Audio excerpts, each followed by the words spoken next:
صحیح بخاری حدیث نمبر 63۔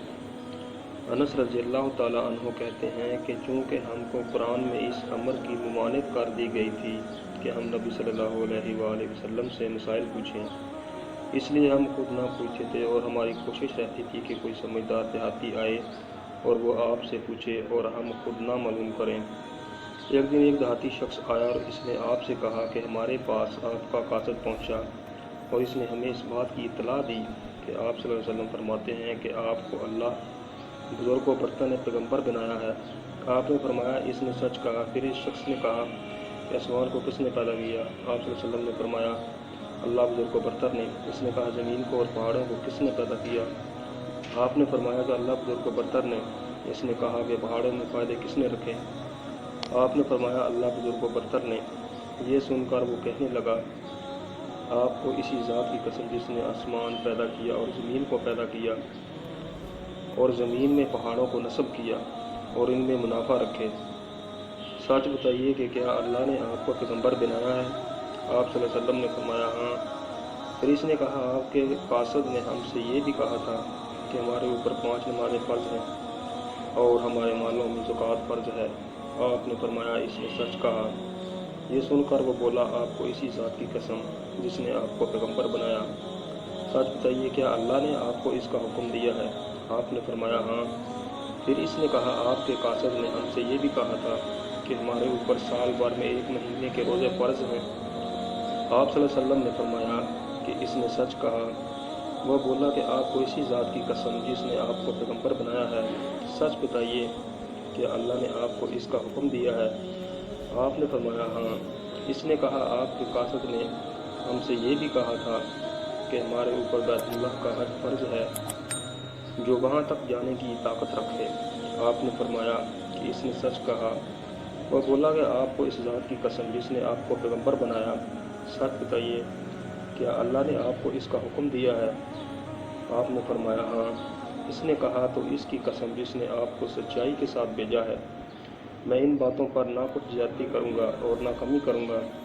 یہ سن کر صحابہ سے نبی صلی اللہ علیہ وسلم نے فرمایا کہ اگر سچ کہتا ہے تو یقیناً جنت میں داخل ہوگا۔ حدیث نمبر 64۔ عقبہ بن مسعود رضی اللہ تعالیٰ عنہ سے روایت ہے کہ ان سے عبداللہ بن عباس رضی اللہ تعالیٰ عنہ نے بیان کیا کہ رسول اللہ صلی اللہ علیہ وسلم نے اپنا خط ایک شخص کے ہاتھ بھیجا اور اس کو یہ حکم دیا کہ یہ خط بحرین کے حاکم کو دے دے۔ چنانچہ اس نے دے دیا۔ بحرین کے حاکم نے اس کو کسریٰ شاہ ایران تک پہنچایا۔ جب کسریٰ نے اس کو پڑھا تو اپنی بدبختی سے اس کو پھاڑ ڈالا۔ ابن شہاب جو اس حدیث کے راوی ہیں کہتے ہیں کہ میرے خیال میں ابن مسیب نے اس کے بعد مجھ سے یہ کہا کہ رسول اللہ صلی اللہ علیہ وآلہ وسلم نے اپنے خط کو پھاڑنا سنا تو ان لوگوں کے لیے بد دعا دی کہ ان کے پرخچے اڑا دیے جائیں گے۔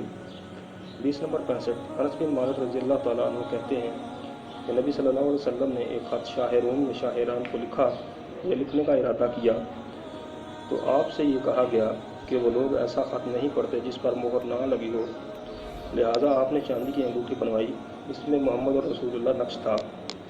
حضرت انس رضی اللہ تعالیٰ عنہ کہتے ہیں کہ اس انگوٹھی کو سجاوٹ میرے دل میں کھپ گئی، گویا مجھے معلوم ہو رہا ہے کہ وہ اس وقت بھی میری نظر کے سامنے آپ کی انگلی میں چمک رہی ہے۔ شعبہ جو اس حدیث کے راوی ہیں کہتے ہیں کہ میں نے قتادہ سے کہا کہ یہ آپ سے کس نے کہا کہ اس میں محمد اور رسول اللہ نقش تھا؟ وہ بولے انس نے کہا۔ حدیث نمبر 66۔ ابو مرہ عقیل بن ابی طالب کے آزاد کردہ غلام ابو واقد اللہ یسی سے روایت کرتے ہیں کہ ایک دن رسول اللہ صلی اللہ علیہ وسلم مسجد میں تشریف رکھتے تھے اور لوگ آپ کے پاس بیٹھے ہوئے تھے کہ 3 شخص آئے۔ ان میں سے 2 رسول اللہ صلی اللہ علیہ وآلہ وسلم کے سامنے آ گئے اور ایک چلا گیا۔ ابو واقدہ کہتے ہیں کہ وہ دونوں کچھ دیر رسول اللہ کے پاس کھڑے رہے، پھر ان میں سے ایک نے حلقہ میں گنجائش دیکھی اور وہ وہاں بیٹھ گیا اور دوسرا سب سے پیچھے جہاں مجلس ختم ہوتی تھی بیٹھ گیا اور تیسرا واپس چلا گیا۔ بس جب رسول اللہ صلی اللہ علیہ وسلم نے واعظ سے فراغت پائی تو صحابہ سے مخاطب ہو کر فرمایا کیا میں تمہیں ان 3 آدمیوں کی حالت نہ بتاؤں؟ ان میں سے ایک نے اللہ کی طرف رجوع کیا اور اس نے اس کو جگہ دی، اور دوسرا شرمایا تو اللہ نے بھی اس سے حیا کی، اور تیسرے نے منہ پھیرا تو اللہ نے بھی اس سے آراز فرمایا۔